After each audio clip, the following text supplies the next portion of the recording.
ተጠባቂ የአውሮፓ ሻምፒዮንስ ሊግ ምሽቶች ነገ ይጀምራሉ።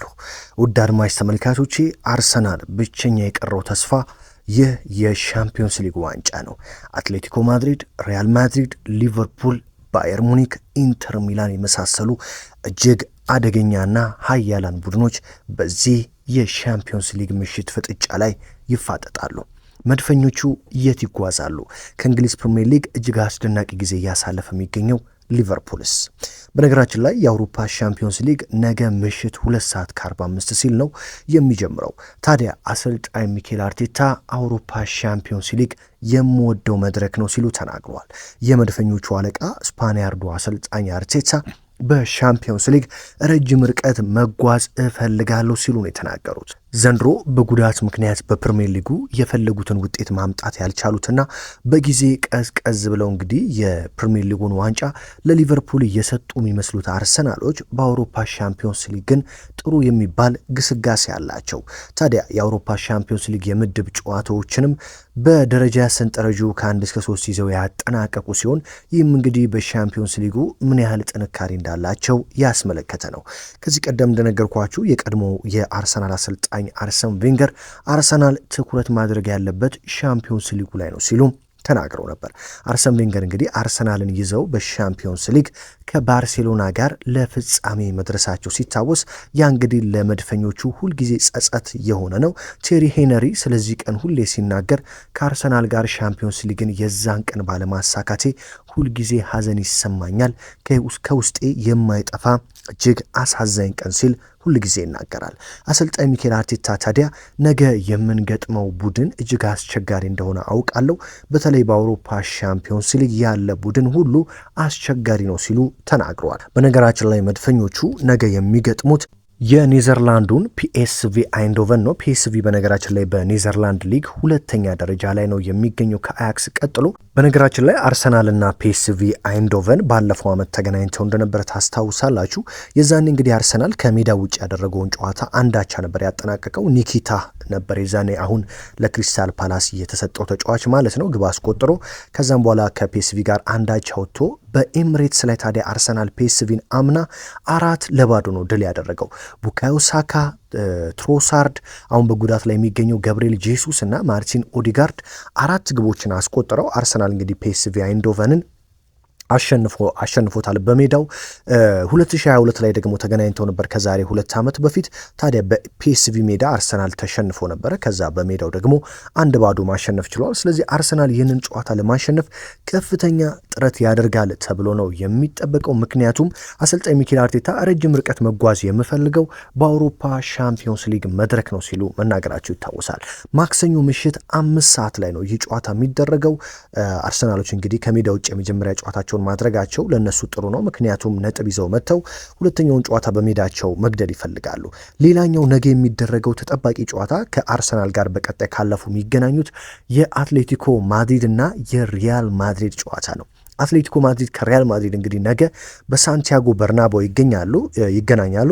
በነገራችን ላይ አርሰናል ከሁለቱ አሸናፊ ጋር ነው የሚያልፍ ከሆነ የሚገናኘው ማለት ነው። ታዲያ አትሌቲኮ ማድሪድ እና ሪያል ማድሪድ በሳንቲያጎ በርናባው ጨዋታቸውን ሲያደርጉ የአትሌቲኮ ማድሪድ አሰልጣኝ ዲያጎ ሲሞኔ ያለንን ጥንካሬ እናውቃለን ሲሉ ተናግረዋል። የአትሌቲኮ ማድሪድ ዋና አሰልጣኝ ዲያጎ ሲሞኔ በነገው የሪያል ማድሪድ የሻምፒዮንስ ሊግ ጨዋታ የማሸነፍ እድል ይኖረናል በማለት ነው የተናገሩት። አስቸጋሪ ቡድን እንደምንገጥም እናውቃለን የሚሉት ዲያጎ ሲሞኔ ነገር ግን እኛም ያለንን ጥንካሬ እናውቃለን፣ ነገ በምርጥ አቋማችን እንፋለማለን ብለዋል። ሪያል ማድሪድ በሻምፒዮንስ ሊግ ያለው ታሪክ የሚደንቅ ነበር፣ ነገር ግን ነገ በእርግጠኝነት እድሉ ይኖረናል፣ ጨዋታውን እነሱን ወደምንጎዳበት ቦታ መውሰድ እንፈልጋለን ሲሉ እንግዲህ ቆራጡ አሰልጣኝ ዲያጎ ሲሞኔ ተናግረዋል። ታዲያ ሪያል ማድሪድን ለማሸነፍ የማንፈነቅለው ድንጋይ የለም ሲሉ ነው ዲያጎ ሲሞኔ የተናገሩት። ታዲያ አርሰናል ከነዚህ ከሁለቱ አሸናፊ ጋር ይገናኛል። ሪያል ማድሪድ እንግዲህ በሻምፒዮንስ ሊጉ እጅግ ተጠባቂ ቡድን ነው። ምክንያቱም እንደምታስታውሱት ሲቲንም ከዛ አምናም ካቻምናም ቡድኖች አሸነፍን ብለው ሲጨርሱ እንግዲህ በመጨረሻ ደቂቃዎች ግብ አስቆጥሮ ያሸነፈ ዋንጫውን ከፍ አድርጎ የሚስመው የሻምፒዮንስ ሊጉ ንጉስ ሪያል ማድሪድ ነው። ታዲያ ነገ በሜዳው አትሌቲኮ ማድሪድን ገጥሞ ምን ይገጥመዋል የሚለው ተጠባቂ ነው። የአትሌቲኮ ማድሪድ አሰልጣኝ እንግዲህ ሪያል ማድሪድን እንጎደዋለን ሲሉ ነው የተናገሩት።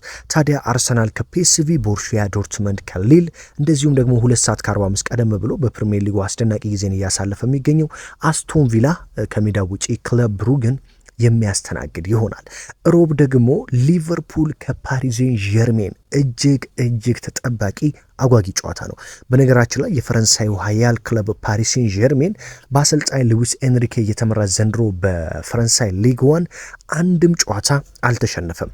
እንደውም ዘንድሮ ዘኢንቪሲብልን ሊያሳይ ይችላል፣ ምንም ሳይሸነፍ የውድድር ዓመቱን ይጨርሳል የሚሉ ግምቶች አሉ። ታዲያ የአርኔ ስሎቱ ሊቨርፑል ፓሪሴን ዠርሜንን ሄዶ ይገጥማል።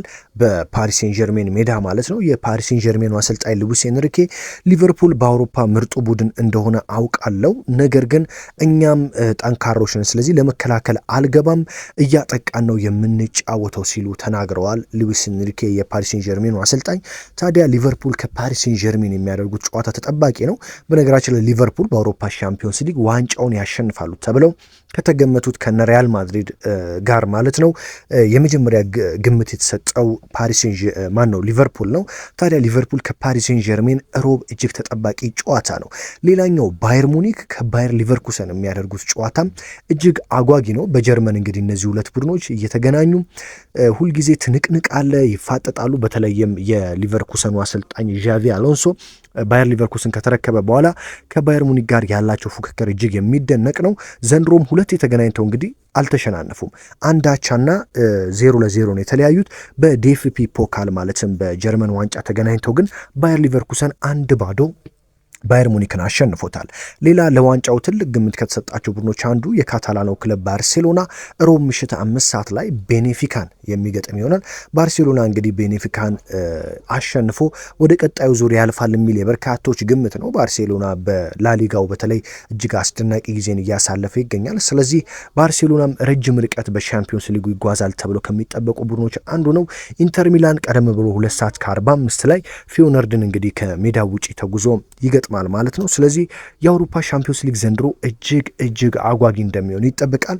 በተለይም አርሰናል ፒኤስቪን አሸንፎ የሚያልፍ ከሆነ ሪያል ማድሪድ ከአትሌቲኮ ማድሪድ ጋር የሚያልፈውን ቡድን ያገኛል። ይህም በርካታ የአርሰናል ደጋፊዎች በትልቅ ጉጉት የሚጠብቁት ነው። የአርሰናሉ የመሃል ስፍራ ተጫዋች ዲክላን ራይስ እንግዲህ ፕሪሚየር ሊጉ ላይ አሁን ላይ ጥሩ አይደለንም፣ ነገር ግን በአውሮፓ ሻምፒዮንስ ሊግ ረጅም ርቀት ተጉዘን የአርሰናል ደጋፊዎችን ዘንድሮ መካስ እንፈልጋለን ሲል ተናግሯል። ዲክላን ራይስ እንደተናገረው ከሆነ ቡድናችን ጥሩ ነው፣ አሁን ደግሞ የተጎዱ ተጫዋቾች እነ ቡካዮ ሳካና ማርቲኔሊ ይመለሳሉ። ስለዚህ የአውሮፓ ሻምፒዮንስ ሊግ ያለንን ሁሉ የምንሰጥበት መድረክ ነው፣ እንጋደላለን ሲል ነው የተናገረው። ዲክላን ራይስ እንግዲህ ዘንድሮ በአርሰናል ቤት እጅግ አስደናቂ አቋም እያሳዩ ከሚገኙ ተጫዋቾች መካከል ዋነኛው ነው ማለት ይቻላል። ታዲያ ዲክላን ራይስ ከአርሰናል ጋር መጓዝ የምፈልገው ረጅም መንገድ ነው በአውሮፓ ሻምፒዮንስ ሊግ ብለዋል። ሌላኛው ኖርዌያዊውና የአርሰናሉ አምበል እንግዲህ በብዙዎች ዘንድ በአቋም መውረድ እየተተቸ የሚገኘው ማርቲን ኦዲጋርድ ደግሞ ምን አለ? ሻምፒዮንስ ሊግ የምወደው መድረክ ነው፣ ከአርሰናል ጋር እሱን ዋንጫ ማሳካት እፈልጋለሁ ብለዋል። ማርቲን ኦዲጋርድ እንደተናገረው ከሆነ ከመድፈኞቹ ጋር በመሆን የአውሮፓ ሻምፒዮንስ ሊግን ለማሳካት የማልፈነቅለው ድንጋይ የለም ያለው ማርቲን ኦዲጋርድ ሁሉም የቡድን ተጫዋች ያለውን ሁሉ ሊሰጥና እጅ ለእጅ ሊያያዝ ይገባል። ቡድኑን ልንረዳውና ደጋፊዎችን ልናስደስት ነው የምንገባው ወደ ሜዳ። ስለዚህ አሁንም የደጋፊዎች ድጋፍ አይለየን ሲል ማርቲን ኦዲጋርድ ተናግሯል። ታዲያ ሚኬል አርቴታም በበኩላቸው እንደተናገሩት ከሆነ የተጎዱ ተጫዋቾች ቡካዮ ሳካና ማርቲኔሊ በቅርቡ ይመለሳሉ። ስለዚህ ከአርሰናል ጋር በአውሮፓ ሻምፒዮንስ ሊግ በእርግጠኝነት ረጅም ርቀት እንጓዛለን ብለዋል። ዛሬ እስኪ አንዳንድ ሀሳቦችን በኮመንት ላይ እንድታስቀምጡልኝ ጥያቄ ላስቀምጥላችሁ። አርሰናል በአውሮፓ ሻምፒዮንስ ሊግ እስኪ ድረስ የሚጓዝ ይመስላችኋል? እንደዚሁም ደግሞ ሊቨርፑል ከፓሪስ ጀርሜንም አለ። ሊቨርፑልስ ምን ያህል ርቀት ይጓዛል ብላችሁ ታስባላችሁ? ታዲያ የአውሮፓ ሻምፒዮንስ ሊግ የዘንድሮን ዋንጫስ ፍጻሜ ማን ይደርሳል? ማንስ ዋንጫውን ይበለዋል የሚለውን የዛሬ የመወያያ ርዕሳችን ነው። ኮመንት ላይ አስቀምጡልኝ። አብርሃም ፍቅር የነበርኩ የዕለቱን ወሳኝ ስፖርታዊ ጥንክር ወደ እናንተ አደረስኩኝ። በየዕለቱ እጅግ ወሳኝ ስፖርታዊ ጥንክሮችን ለመስማት የደውል ምልክቷን በመጫን የቻናሌን ሰብስክራይብ ማድረግ አትርሱ። ቪዲዮ ከተመቻችሁ ላይክ አድርጉ። በአስቴት መስጫው ሳጥን ውስጥ አስቴታችሁን አስቀምጡልኝ። በሌላ ቪዲዮ በሌላ ጥንክር እስከምንገናኝ ድረስ ሰላም ተመኘውላችሁ።